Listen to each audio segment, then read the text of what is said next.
హైదరాబాద్ నుంచి కొచ్చిన్ వెళ్లవలసిన IndiGo 6A6707 విమానాలు సాంకేతిక లోపం తలెత్తింది.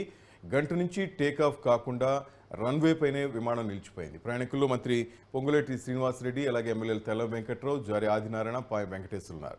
దీంతో తీవ్ర ఆందోళనకు గురవుతున్న ప్రయాణికులు. ఇంకా రన్వే పైనే విమానం నిలిచి ఉంది. ప్రజెంట్ అక్కడికి చేరుకున్న ఇండిగో అధికారులు దానికి సంబంధించిన ప్రాబ్లంను సాల్వ్ చేసే పనిలో నిమగ్నమయ్యారు.